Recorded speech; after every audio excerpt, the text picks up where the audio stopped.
प्यारे बच्चों नमस्कार। कैसे हैं आप सभी? उम्मीद करता हूँ आप सभी अच्छे होंगे। प्यारे बच्चों, आप यह जो प्रश्न देख रहे हैं ना बेटा, ये प्रश्न बोर्ड एग्जाम में 4 नंबर का आता है। तो प्यारे बच्चों, आज हम इस प्रश्न को बहुत ही सरल तरीके से समझाएंगे, इस बात की गारंटी है। ठीक है, तो आइए प्यारे बच्चों वीडियो को शुरू करते हैं। बेटा वीडियो को शुरू करने से पहले मेरा आपसे निवेदन है, अगर वीडियो अच्छी लगे तो लाइक करना। जो छात्र चैनल पर नए हुए चैनल को जरूर सब्सक्राइब कर लें तथा बेल आइकन को प्रेस कर लें, जिससे आने वाली वीडियो नोटिफिकेशन समय समय पर मिलता रहे। प्यारे बच्चों, मेरी आपसे हाथ जोड़कर रिक्वेस्ट है, इस प्रश्न को बेटा पूरा देखना। ठीक है, सबसे पहले हम इस प्रश्न को एक बार पढ़ लेते हैं। लिखा हुआ है, दो ऐसे क्रमागत विषम धनात्मक पूर्णांक ज्ञात कीजिए जिनके वर्गों का योगफल 290 हो। तो प्यारे बच्चों, सबसे पहले हमें क्या करना है, यहाँ पर दो ऐसे क्रमागत विषम धनात्मक पूर्णांक हमें मान लेने हैं। तो प्यारे बच्चों, यहाँ पर हम क्या करेंगे, देखिए सबसे पहले लिखेंगे हल, और बेटा यहाँ लिख देंगे क्या, माना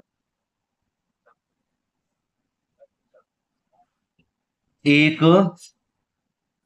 धन, समझना मैं क्या लिख रहा हूं, धन विषम संख्या हमने मानी x। ठीक है, विषम संख्या, ध्यान रखना विषम संख्या। और क्रमागत की बात कर रहा है तो बेटा कैसे लिखें, देखिए लिख देंगे क्रमागत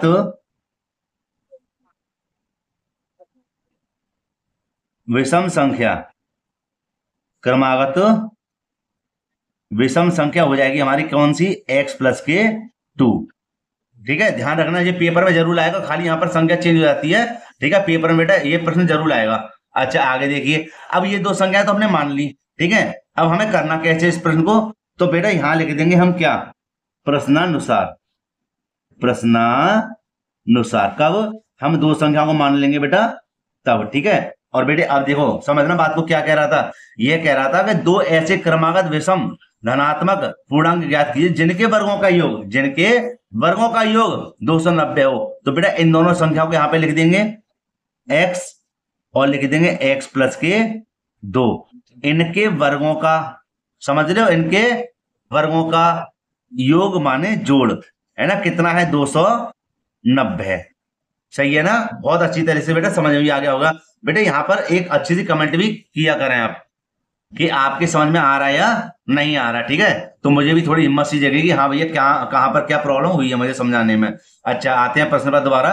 बेटा अब इसको करेंगे सरल, क्या करेंगे, इसको सरल करेंगे। तो प्यारे बच्चों देखो, इसको सरल करने के लिए हमें क्या करना पड़ेगा, एक्स स्क्वायर को एक्स स्क्वायर रहने देंगे प्लस, और बेटा ये बनता है ए प्लस बी का होल स्क्वायर, है ना, कई बार बता दिया ना। तो ए प्लस बी का होल स्क्वायर क्या होता है ए स्क्वायर प्लस के बी स्क्वायर प्लस के 2ab होता है ना।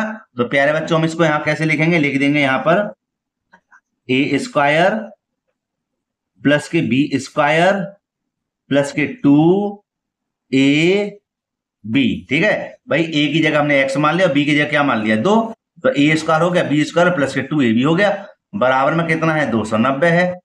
ठीक है, अच्छा आगे सरल करते हैं। देखो एक्स स्क्वायर का एक्स स्क्वायर रहने देंगे, एक्स स्क्वायर का एक्स स्क्वायर रहने देंगे, 2 की 2 में गुणा करेंगे, 2 दूनी 4 हो जाएंगे, 2 दूनी 4x हो जाएंगे बेटा। इसको बेटा इधर ले लेंगे तो माइनस के हो जाएंगे कितने, 290। इधर क्या बचा, कुछ नहीं। ठीक है, आगे चलते हैं कि एक एक्स स्क्वायर और एक एक्स स्क्वायर कितने हो जाएंगे, 2x स्क्वायर हो जाएंगे। ठीक है, अब बड़ी घात होगी, छोटी घात ले लेते हैं, कितनी हो जाएगी, प्लस के 4x हो जाएंगी। और प्यारे बच्चों 290 में से, 290 में से अब 4 को घटाएंगे तो माइनस के कितने बचेंगे, 286 बचेंगे। ठीक है ना, बराबर कितना हो गया, 0 हो गया। प्यारे बच्चों यहाँ पर देखो 2 का भाग सब में जा रहा है ना। तो प्यारे बच्चों हम क्या करेंगे, 2 ले लेंगे कॉमन, 2 ले लेंगे कॉमन। जब 2 को बाहर ले लेंगे कोष्टक से बाहर तो क्या बचेगा, एक्स स्क्वायर बचेगा। और यहाँ पर देखो 2 दूनी 4 हो जाएंगे, और माइनस का 2 एकम 2, 2 चौका 8, 2 तिया 6 बराबर 0। देखो क्या आ गया, 143। ठीक है, आगे देखिए, अब हमें क्या करना है कि ये जो हमने कॉमन लिया था 2 का भाग लगा देंगे 0 में। ठीक है, तो 2 हमारे खत्म हो जाएंगे भाई, 2 का भाग 0 माने 0 ही जाएगा, इसलिए क्या बचेगा हमारे पास, एक्स स्क्वायर प्लस के 2x और माइनस के 143 बराबर 0। प्यारे बच्चों 143 के हमें ऐसे फैक्टर करने हैं, 143 के हमें ऐसे फैक्टर करने हैं कि हमें प्लस के 2 आ जाए, क्या आ जाए, प्लस के 2 आ जाए। तो क्यों ना यहाँ पर जगह यहीं पर हमें समझा दिया जाए, है ना।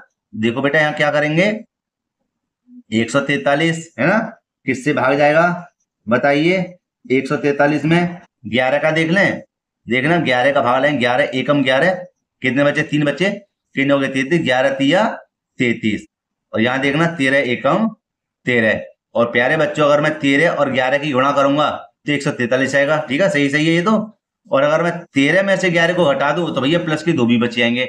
लेकिन प्यारे बच्चों यहाँ पर लिखने का तरीका क्या होगा, देखिए यहाँ पर लिख देंगे एक्स स्क्वायर, प्लस के ले लेंगे ज्यादा 13x, और माइनस के ले लेंगे 11x कम। ठीक है भाई, 13x और माइनस के 11x ले लेंगे, क्योंकि 13x में से 11x आएंगे तो प्लस के 2x बचेंगे, है ना, जिसके ज्यादा होंगे। माइनस के कितने, 143 बराबर 0। और प्यारे बच्चों यहाँ ले लेंगे 2 2 कॉमन। ठीक है, अब मैं एक दूसरा पेज ले लेता हूं।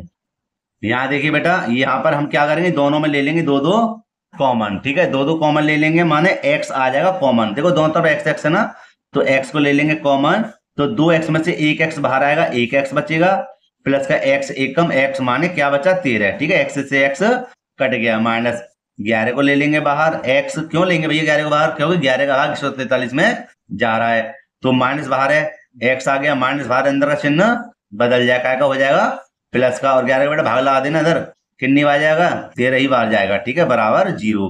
देखो दोनों तरफ क्या आ रहा है, x प्लस के 13 आ रहे हैं, तो एक कॉमन हो गया, क्या बचा, x माइनस के 11 बराबर 0 बचा। ठीक है, अब देखिए यहाँ पर मैंने इसको थोड़ा सही कर लिया है कि हम क्या करेंगे, x प्लस के 13 बराबर 0 रखेंगे एक बार, और एक बार रखेंगे x माइनस के 11 बराबर 0। तो x बराबर, प्यारे बच्चों इसको इधर भेजेंगे तो माइनस का क्या हो जाएगा, 13 हो जाएगा। ठीक है, और इधर भेजेंगे तो क्या हो जाएगा, 11 है तो प्लस का हो जाएगा 11। ठीक है, तो हमें पता है कि हमारी एक संख्या कौन सी आ गई, एक संख्या 11 आ गई। ठीक है, 13 को नहीं लेंगे क्योंकि ये माइनस की है। ठीक है, एक संख्या कौन सी आ गई, 11।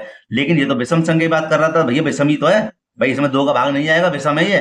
ठीक है, अब हम क्या करेंगे, पहली संख्या ये थी, दूसरी संख्या हमारी कौन सी थी, x प्लस की 2, क्रमागत में तो लिख देंगे यहाँ पर दूसरी विषम संख्या कितनी हो जाएगी हमारे पास, x प्लस के 2। ठीक है, तो यहां देखेंगे x का मान कितना माना था हमने, 11, और 2 ये रहे, कितने हो जाएंगे, 13। ठीक है, तो एक संख्या 13 आ गई और एक संख्या कौन सी थी, 11। तो यहां हम लिख देंगे इसको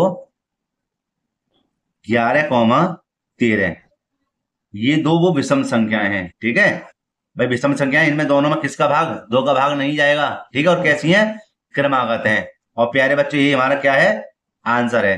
तो प्यारे बच्चों मेरी आपसे दोबारा रिक्वेस्ट है, आप इस प्रश्न को अच्छे से देख जरूर लेना। बस यहाँ पर क्या है, क्वेश्चन यही आएगा, खाली संख्या भले चेंज हो जाए, हालांकि वैसे आता यही है।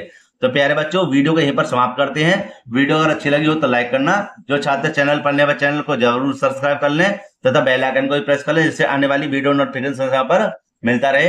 प्यारे बच्चों मिलते हैं इसी प्रकार एक और वीडियो में। जय हिंद।